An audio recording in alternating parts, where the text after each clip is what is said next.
බලය ඔයාට බලය හම්බුනොත් ඔයා මොකද කරන්නේ? ඔයා දරුණු වෙයිද? ඔයාට ඉන්නයට ඔයා හොඳින් සලකයිද? මේ ප්‍රශ්නට උත්තර හොයන්න කාලයකට කලින් හරි අපූර්ව පරීක්ෂණයක් කරා. ස්ටැන්ෆෝඩ් ප්‍රිසන් එක්ස්පෙරිමන්ට්.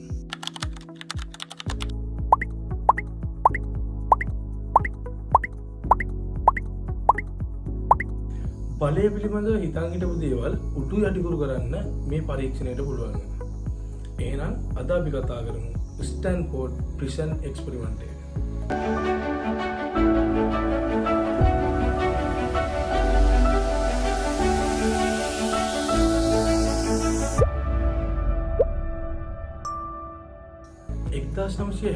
දී ඩොක්ටර් පිලිප් සිම්බාඩෝ කියන මනෝවිද්‍යාඥවරයාට අවශ්‍ය වෙනවා මිනිසුන්ගේ හැසිරීමට හේතු වෙන්නේ ඔවුන් තුළ තියෙන ගුණාංගද එහෙමත් නැත්නම් ඔහු සිටින සමාජීය තත්ත්වයද කියලා පරීක්ෂා කර බලන්න.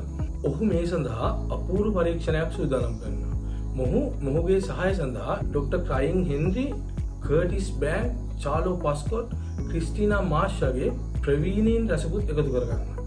පරීක්ෂණය සිදු කිරීම සඳහා ස්ටැන්ෆෝඩ් විශ්වවිද්‍යාලයේ බිම්මහලෙහි වෙනමම බන්ධනාගාරයක් නිර්මාණය කරනවා. පරීක්ෂණයට අවශ්‍ය කණ්ඩායම සොයා ගැනීම සඳහා මෙයාලා දවසකට $15ක් ගෙවන බන්ධනාගාර පරීක්ෂණයකට පිරිමි විශ්වවිද්‍යාල සිසුන් අවශ්‍යයි කියලා පුවත්පත් පළ කිරීමක් කරනවා. ග්‍රීෂ්ම ඍතුවේ නිවාඩු කාලයක් වුණු නිසා සිසුන් 70කට අධික පිරිසක් මෙම දැන්වීමට අයදුම් කරනවා. මෙම පරීක්ෂණ කණ්ඩායම සෑම අයදුම්කරුවෙකු තනිව අරගෙන සිදු කරපු සම්මුඛ පරීක්ෂණ වට කිහිපයකට පස්සේ ශාරීරිකව සහ මානසිකව නිරෝගී උසස් සමාජීය මට්ටමක් ඇති 24 දෙනෙකු තෝරගන්නවා. මීට පෙර සමාජයේ නරක හැසිරීම් සිදු නොකර කිසිදු අපරාධයකට හවුල් නොවුණු හොඳ ගතිපවතුම් ඇති පිරිසක් තමයි මෙතනින් තෝරගන්නේ. ඒ වගේම මේ පිරිස මීට පෙර දන්න හඳුනන අයත් නෙමෙයි. මෙයාලා එකිනෙකට සම්බන්ධයක් නැති 24 දෙනෙක් තෝරගෙන කාසියක් උඩ දාලා 12 දෙනෙක් සිරකරුවන් විදියටත් 12 දෙනෙක් ආරක්ෂකයින් විදියටත් තෝරගන්නවා. පසුව ආරක්ෂකයින් ලෙස තෝරාගත් පිරිස ෂිෆ්ට් එකකට යොදවලා ස්ටැන්ෆෝඩ් පොලිසියේද සහයෝගය ඇතුව පෙර දැනුම් දීමකින් තොරව සිරකරුවන් ලෙස තෝරාගත් පිරිස වරින් වර ප්‍රසිද්ධියේම අත්අඩංගුවට ගන්නවා. මෙයාලා මෙහෙම කරන්නේ මේ සිරකරුවන්ට මෙම පරීක්ෂණය නිකන් ක්‍රීඩාවක් වගේ නොදැනෙන්න. සමහර අය නිවසේදී එකපාරටම ඇවිල්ලා අත්අඩංගුවට අරන් තියෙනවා. පස්සේ මෙයාලව නිර්මාණය කළ බන්ධනාගාරය වෙත අරන් එනවා. මෙතනදී කිසිම අවස්ථාවක පොලිසිය විසින් මේක පරීක්ෂණයේ කොටසක් බව මෙම සිරකරුවන්ට දැනෙන්න ඉඩ තියන්නේ නැහැ. සිරකරුවෙකුට මුල සිටම අත්විඳීමට සිදුවන සියලුම අවස්ථාවන් හරි අපූර්වට සූදානම් කරලා තියෙනවා. ආරක්ෂකයින් ලෙස තෝරාගත් පිරිසට කාකි පාටට සමාන නිල ඇඳුමක් සමග අදාළ ස්ථානවල ඔවුන්ව රඳවා තබනවා. පොලිසිය විසින් රැගෙන එන සිරකරුවන් මොවුන්ට බාර දීමෙන් පසු ඔවුන්ගේ ඇඳුම් හා ඔවුන්ට අයිති භාණ්ඩ ඉවත් කර සිරකරුවන්ට ලබා දෙන නිල ඇඳුමක් ලබා දෙනවා. ඒ සමගම හඳුනා ගැනීමේ කේතයකුත් ලබා දෙනවා. මෙතනදී මොවුන්ගේ හැඟීම් හා හැසිරීම් වෙනස් කරන්න අපහසුතාවයක් ඇති කරලා බලය අහිමිවීම යන හැඟීම ඇති කරන්න මොවුන්ගේ එක් කකුලකට විලංගු දාන්නත් පරීක්ෂණ කණ්ඩායම අමතක කරන්නේ නැහැ. එකිනෙකාට ඇති ඔතොරිටි එක එම්ෆසයිස් කිරීමද. ඒ කියන්නේ ආරක්ෂකයින් හා සිරකරුවන්ට ඇති අධිකාරී බලය අවධාරණය කිරීම සඳහා ලබා දී ඇති නිල ඇඳුම්, සිරකරුවන්ට දී ඇති නම්බර් සහ දමා ඇති විලංගු හේතු වෙනවා. මිත්‍රෝනි, මෙතනදී කිසිම වෙලාවක ආරක්ෂකයින්ට හෝ සිරකරුවන්ට හැසිරිය යුතු ආකාරයක් ගැනවත් කළ යුතු දේ ගැනවත් කිසිදු ඉඟියක් හෝ ලබා දෙන්නේ නැහැ. පරීක්ෂණ කණ්ඩායම විසින් ආරක්ෂකයින්ට පවසන එකම නීතිය වෙන්නේ සිරකරුවන්ට කිසිදු මොහොතක පහර දීමක් හෝ ශාරීරික හිංසනයක් සිදු කළ නොහැකි බව පමණයි. මෙතෙන් පටන් තමයි සියල්ල ආරම්භ වෙන්නේ. මෙතෙක් කල අධිකාරී බලය පිළිබඳ මිනිස් සමාජයේ දැන සිටි කරුණු උඩු යටිකුරු කරන්න මෙම පරීක්ෂණය සමත් වෙනවා. යම්කිසි අවස්ථාවක පිරිසක් අතරින් එක් පුද්ගලයෙකුට කිහිප දෙනෙකුට එම සම්පූර්ණ පිරිසම පාලනය කළ හැකි ලෙස ලැබෙන බලය නිසා එම පුද්ගලයාගේ මනෝභාවය වෙනස් වන ආකාරය පරීක්ෂණයෙහි පළමු දින අවසන් වීමට පෙර දැක ගැනීමට හැකි වෙනවා.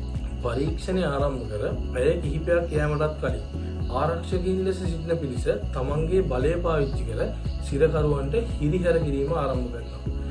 ඉතා සුළුවට පටන් ගන්නා හිරිහැර කිරීම ටිකෙන් ටික වාචික හා මානසික හිරිහැර කිරීම දක්වා වැඩි වෙනවා. දින එකින් එක ගත වෙද්දී මෙම පරීක්ෂණය තුළ තිබූ මානුෂීයභාවය අතුරුදහන් වී යනවා. හැකි සෑම අවස්ථාවකම සිරකරුවන් තුළ බයක් ඇති කිරීමට උත්සාහ කරනු ලබන මෙම ආරක්ෂකයන් සිරකරුවන් ඉතා පහත් බව හැඟවෙන විවිධ පරුෂ වචන වලින් ආමන්ත්‍රණය කරනවා. මෙම සිරකරුවන්ගේ මානසික තත්ත්වය බිඳ දමනවා. මේ වන විටත් මෙම බන්ධනාගාර ආරක්ෂකයන් මෙම සිරකරුවන් හට හිංසා කිරීමට ලොල්ලූ බවක් මෙම පරීක්ෂණය තුළ පෙනෙන්නට තිබෙනවා. හිතවතුනි, මේ බන්ධනාගාර ආරක්ෂකයන් කියන්නේ මෙම පරීක්ෂණයට පෙර සමාජය තුළ ක්‍රූර නැතහොත් අමානුෂික ගති ලක්ෂණ තිබුණු පිරිසක් නෙවෙයි. මම කලින් කිව්වනේ මේ ආරක්ෂකයන් යොදවලා තියෙන්නේ ෂිෆ්ට් එකකට කියලා. ඇතැම් අවස්ථාවල මෙම ආරක්ෂකයන් ඔවුන්ගේ නිවාඩු කාලය තුළද වැටුප් රහිතව සේවයේ දෙන්න පවා කැමැත්ත ප්‍රකාශ කරලා තියෙනවා. කොහොම හරි දෙවනි සිව්වෙනි දින වන විට සිරකරුවන්ට අයිතියක්ව පැවති ආහාර ලබා ගැනීම, සනීප ආරක්ෂක අවශ්‍යතා වැනි දේත් මෙම ආරක්ෂකයන්ගේ සිද්ධිනාගත් නැතහොත් ඔවුන්ගේ සියලු නොමනා වැඩ ඉස්සරහා ඒවාට විරුද්ධ නොවූ විට ලැබෙන වරප්‍රසාදයක් බවට පත්වන තැනට මෙම පරීක්ෂණය පැමිණි බව සඳහන් වෙනවා. කෙසේ හෝ අවසානයේ ක්‍රිස්ටිනා මාෂ් එහෙමත් නැත්නම් සිම්බාඩෝගේ පෙම්වතිය. ඇය මෙම පරීක්ෂණයට සම්බන්ධ වෙන්නේ මෙම පරීක්ෂණයේ මැද හරියේ. ඇය මෙම පරීක්ෂණයට සම්බන්ධ වූ විට නිර්මාණය කළ බන්ධනාගාරය දැක විමතියට පත් වෙනවා. මෙහි ආරක්ෂකයන් විසින් බලය අනිසි ලෙස පාවිච්චි කර අසරණ බවින් සිටින සිරකරුවන් හට සිදු කරන විවිධ අකටයුතුකම් හේතුවෙන් මෙම පරීක්ෂණය තවදුරටත් පරීක්ෂණයක් පමණක් නොවන බව පවසා මෙය වහාම නතර කර දමන ලෙස සිම්බාඩුවට බල කර සිටිනවා. මෙම පරීක්ෂණය තුළ සිදු වූ සිතා ගැනීමට පවා අසීරු තත්ත්වය පැහැදිලි වෙන්නේ මෙතනදී. මෙම පරීක්ෂණය ආරම්භ කළ මනෝවිද්‍යාඥ පිලිප් සිම්බාඩෝ මේ වන විට බන්ධනාගාර පාලකයෙකුගේ භූමිකාවෙහි ඉලී කටයුතු කරනවා. මිත්‍රවරුනි, ඔහුද මේ වන විට බන්ධනාගාර පාලකයෙකුගේ අධිකාරී බලය විසින් නතු කරගෙන තිබෙනවා. ක්‍රිස්ටිනා මාෂ් එහෙමත් නැත්නම් ඔහුගේ පෙම්වතිය පැමිණ පැහැදිලි කර දෙන තෙක් පරීක්ෂණයකට මුවාවෙන් සත්‍ය බන්ධනාගාරයක් නිර්මාණය වී ඇති බව මනෝවිද්‍යාඥයෙකු සිම්බාඩෝට තේරෙන්නේ නැහැ. බලය විසින් ඔහුව ගෙන ගොස් ඇති තත්ත්වය ඔහුට දැනෙන්නේ නැහැ. කෙසේ හෝ දින 14ක් එහෙමත් නැත්නම් සති 2ක කාලයක් පවත්වන්නට තිබුණු මෙම පරීක්ෂණය දින 6ක් ඇතුළත 1971 අගෝස්තු 20 සම්පූර්ණයෙන්ම නවතා දැමීමට සිදු වෙනවා. බලය පරිස්සමක් නැති බලය භාවිතා කිරීම කොතරම් අනතුරුදායකද කියලා මුළු මහත් සමාජයටම අපූර්ව පාඩමක් බවට මෙම ස්ටැන්ෆෝඩ් ප්‍රිසන් එක්ස්පෙරිමන්ට් එක පත් වෙනවා. කෙසේ හෝ මෙම පරීක්ෂණයේ ප්‍රතිඵලයක් ලෙස අවසානයේ ඩොක්ටර් පිලිප් සිම්බාඩෝ මිනිසුන්ට බල අධිකාරිය හා අපයෝජන ගැන දේශන පවත්වමින් අන් අයව දැනුවත් කරන්න යොමු වුණා. හොඳයි. ඔයාලා මේ ගැන දැනගෙන හිටියද? බලය ඉදිරියේ ඔයාලත් මේ වගේ හැසිරලා තියෙනවා. හිතන්න. ආයෙම හිතන්න. මෙම පරීක්ෂණය ගැන වැඩිදුර හොයන කෙනෙක් ඉන්නවා නම් පරීක්ෂණ වාර්තාව ඩිස්ක්‍රිප්ෂන් එකේ දාලා තියන්න. එහෙනම් ඔයාලා මේ ගැන මොකද හිතන්නේ? පහලින් කමෙන්ට් එකක් දාන්න.